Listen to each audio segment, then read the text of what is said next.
Welcome back to Bookcast, Bestsellers in Minutes. Today, we're going to be diving deep into Alison Espach's The Wedding People. Have you heard of this one? Oh yeah, I really enjoyed this book. It's a really unique premise. Yeah, I thought so too. So it's set in this really luxurious hotel called the Cornwall Inn in Newport, Rhode Island. And there's this big, lavish wedding that's about to Oh happen. yeah, all the wedding guests sound like a really interesting bunch. Definitely. But our main character, Phoebe Stone, she's actually not there to celebrate. Oh. Yeah, she's a recently divorced professor. And she's actually checked into the hotel with a plan to end her life. Wow, that's heavy. So right away we have this like stark contrast between this like external extravagance of the setting and then Phoebe's just complete internal despair. Yeah, it's like really jarring. Yeah. It definitely makes you wonder what could bring someone to this point to plan their final act Yeah. around somebody else's celebration of love. Right, it's like the last place you'd expect someone to go to Yeah, to do something like that. definitely. And Espach does a great job of capturing that kind of initial shock. Yeah. Like when we first meet Phoebe, she's arriving at the hotel Yeah. in this like stunning emerald silk dress, Huh. which we learn later is the only thing she brought with her from St. Louis. She's left everything behind, her husband, her house, her whole old life. Wow, so she's like really trying to make a clean break. Yeah, seems like it. That detail about the dress, the emerald dress really stuck with me. Yeah. Yeah, it's like the symbol of a part of herself that she never let flourish, especially in her marriage. Like this hidden desire for something more. That's an interesting take. It just makes you think about the things that we bury inside ourselves. Sometimes Oh, absolutely. Uh, And speaking of things buried, Phoebe's backstory is full of them. Like she's carrying so much weight, a troubled past, a deceased mother, distant father, a failed marriage. So she's been through a lot. She has. And on top of all of that, her academic career is stalled. And she even compares herself to her husband, who is this like award-winning author. So there's this real feeling of inadequacy there. yeah, I think a lot of listeners can relate to that feeling of just not measuring up. Yeah, definitely. It's like this constant pressure to achieve all these things and meet all these expectations, and Espach captures those anxieties really well. Like, it makes Phoebe's struggles feel so relatable and heartbreaking. Absolutely. And then there's the setting itself. Like Phoebe chose the Cornwall Inn specifically. She remembers seeing it in a magazine years ago Yeah. when she and her then husband were trying to conceive. Oh, wow. So there's like this layer of personal history there, too. Yeah, exactly. You know, the choice of the Cornwall Inn is interesting to me. It's not just any hotel. It's not. It's this grand historic place with all these like rooms that reflect different eras. I love that description. And it's full of these like quirky details. Like they have these Italian marble floors that guests always complain about. Really? They have a drink concierge. A what? Drink concierge, yeah. And there's like a samovar everywhere you look. Wow, that's so specific. You know, like the hotel is a character itself almost. Oh, I totally agree. And it's ironic too, right? Like Phoebe is seeking this anonymity Yeah. in her final moments. But she chooses this really vibrant and distinctive place. Yeah, like she wants to disappear. But she goes to like the least likely place to do that. Right. It's almost as if the hotel itself represents a life she could have had. Oh, I like A that. life full of experiences Yeah. and connections that she never pursued. Right, it's all there in front of her, but she's not really a part of it. And then we're introduced to all these other characters, the wedding guests, or like Espach calls them, the wedding people. Oh, yeah, they sound like quite a group. Oh, they are. So there's Leela, the bride, and she's actually grappling with her own doubts Yeah. about the marriage. Oh, so it's not all perfect on her end either. Not at all. Yeah. And then there's Gary, the groom, who seems perfect on the surface. But obviously there's more to him than meets the eye.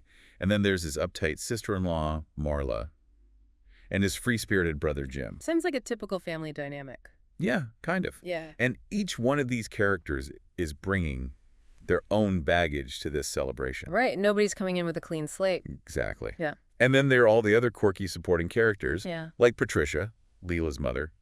She's convinced her hotel room has a death painting.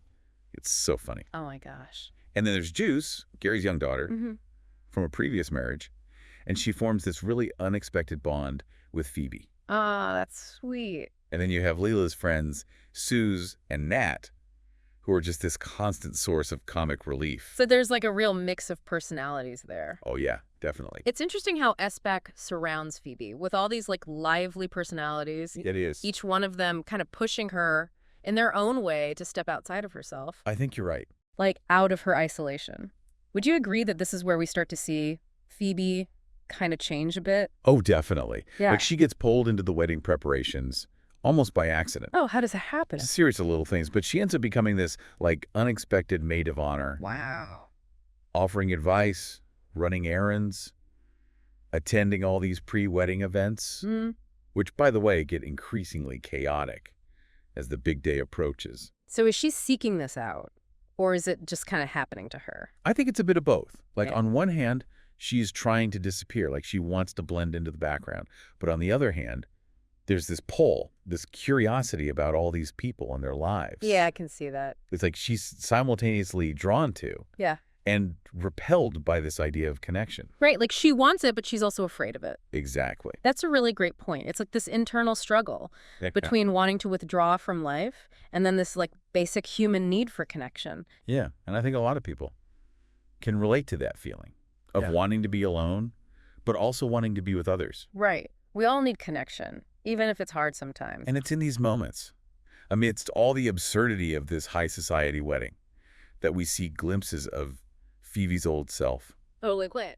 You know, the witty professor, the insightful observer. Yeah, she's not completely lost. No, not at all. It's like by being thrown into this whirlwind of activity, she's jolted back to life. Oh, I like that. Like she's forced to engage with the world again. Exactly. Like remember that whole disastrous sailing trip? Oh my gosh, yes. That was a complete disaster. Total chaos. Seasick child, a lost virtual dog, Yeah.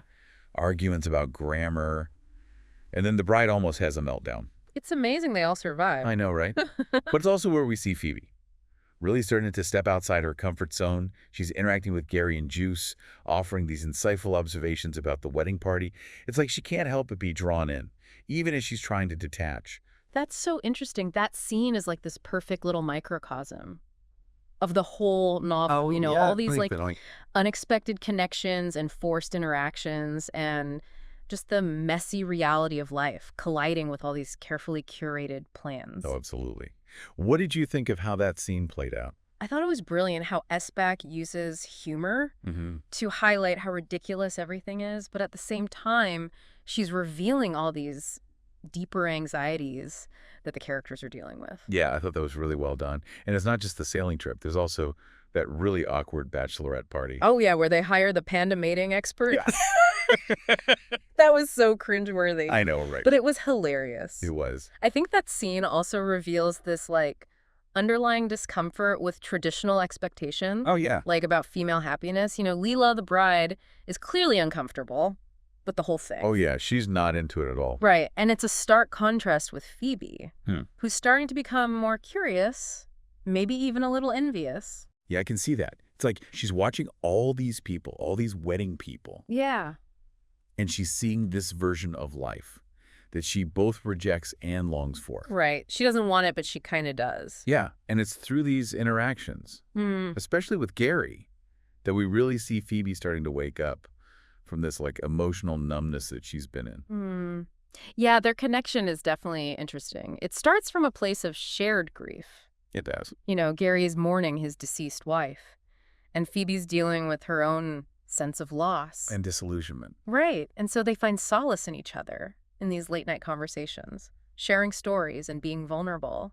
And there are all these little moments that hint at this growing attraction between them, like accidental touches, lingering glances, a shared sense of humor, especially about Marla. Yeah, Marla's great. And it creates this really interesting tension. Like, can this connection actually save Phoebe, even as Gary's preparing to marry someone else? Right. It's such a complex situation, but I think it resonates with people because we all want that kind of connection. We do. That longing to be seen and understood, even if it happens in the most unexpected circumstances. Exactly. And that's just the beginning of the story.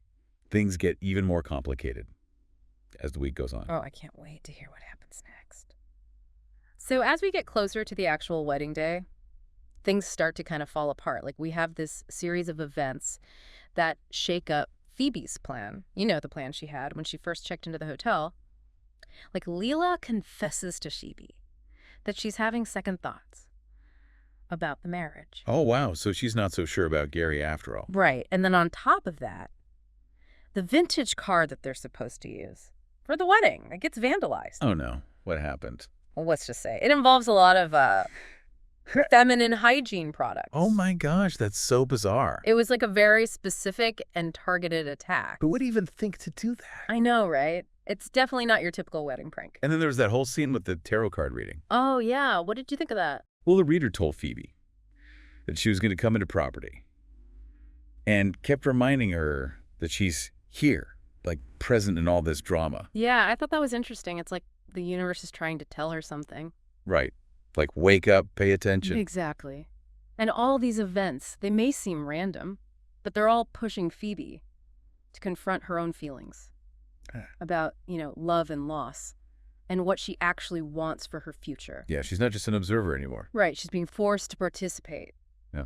in life again. And then things take a really dark turn.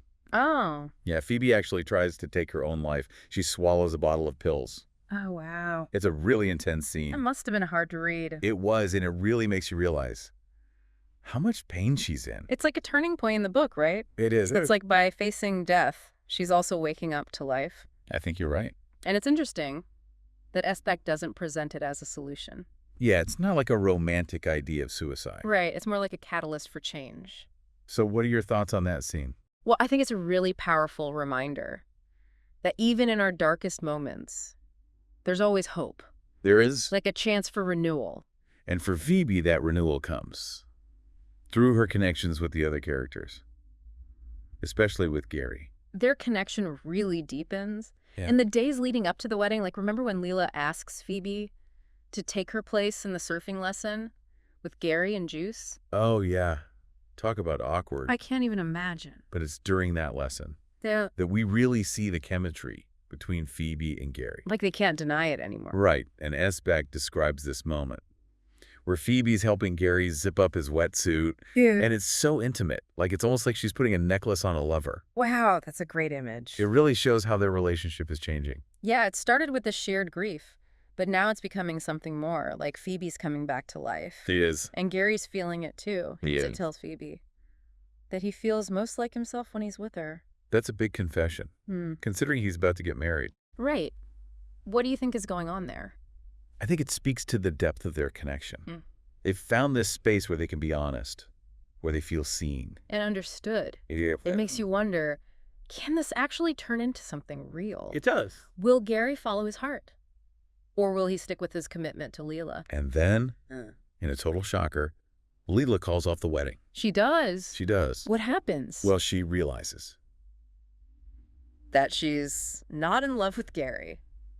And she decides to run off to Canada with her mother. Wow, so she just leaves everyone hanging. She does. What does Gary do? Well, he's obviously stunned, I bet. but there's also this sense of relief. Like a weight has been lifted. Exactly. And in the midst of all this chaos, Who steps up? Phoebe does. Of course. She comforts Juice, who's obviously heartbroken. It's like she's becoming this maternal figure. She is. And Gary's trying to process everything, so they kind of find each other in this shared experience. It's interesting how Espach subverts the expectations of a romance novel. Well, the wedding, which should be the climax of the story, Right. actually becomes this catalyst for change. Yeah, it shakes everything up. Right, like it forces everyone to confront their true feelings. And it brings Phoebe and Gary closer together. It does. They start spending more time together Doing what? while they run some errands. Like what kind of errands? Picking up the booze for the Oh. canceled wedding, Oh, right. visiting Gary's office. Huh. And then they take this impromptu trip Where do they go? to see this historic mansion that's for sale. A mansion? Yeah, It's random. it is, but I think it's significant. Why? Well, the mansion belonged to this woman named Elizabeth, Okay. who was known for her independence Oh. and her love of travel and art. So she was kind of a free spirit. She was. And I think Phoebe sees something of herself in Elizabeth. I can see that. Like this woman who defied expectations. And made her own path. Exactly. And the mansion itself represents that kind of freedom, the possibility of a different life. A life outside of societal norms. Right. It's the opposite of the wedding. And the life that Phoebe left behind. Exactly. And as they're exploring this mansion together, their connection intensifies. There's definitely a lot of unspoken tension. There is. Like something's about to happen. There is. They end up in the mansion's bathroom, Ooh. and Gary confesses his feelings for Phoebe. He Yeah. tells her he's drawn to her honesty, Wow. And the way she makes him feel alive. So he's admitting that he has feelings for her, He is. even though he was just about to get married. I know, it's a lot to process. It is. So what happens next? Want to go back to the hotel? Still all charged up. Oh, yeah. The tension is palpable. They don't do anything. Not yet. Why not? Well, just as you think they're about to kiss, Phoebe's phone rings. Oh, no, who is it? It's Matt, her ex-husband. What? He shows up He does. at the hotel. Yeah, out of the blue. Wow, talk about bad timing. Talk about a buzzkill. I know, right? You could just feel the energy shift. So what does Phoebe do? Well, she answers the phone. It's Matt calling to say goodnight.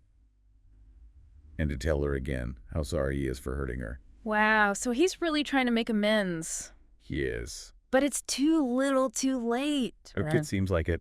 The moment is broken. Yeah, the romantic tension is gone. And it's replaced with this awkwardness and uncertainty. So what does Gary do? He senses that Phoebe's withdrawn, so he decides to leave.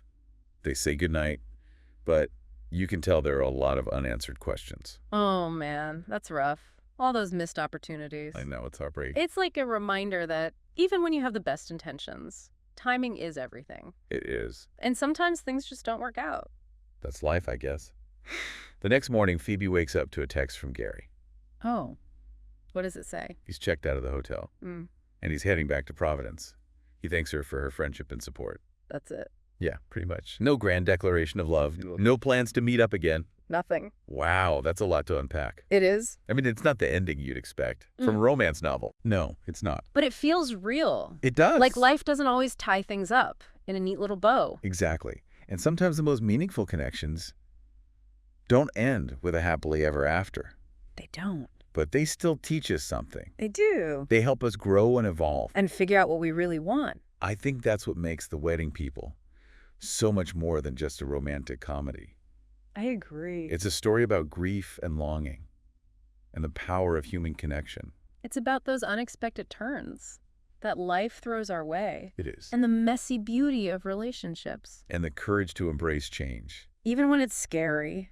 So what does it all mean? That's a good question. I think The Wedding People reminds us that happiness can be found in the most unexpected places. It can. And that sometimes the journey is more important than the destination. That's true. And that sometimes the most fulfilling path is the one that leads us back to ourselves. I like that. So that's a wrap for our deep dive into The Wedding People on Bookcast. Bestsellers in minutes. It's been a pleasure chatting with you about it. Likewise. Remember, folks, life is full of surprises. Stay open to the possibilities. And never underestimate the power of connection. We'll be back next week with another captivating bestseller. Until then, happy reading.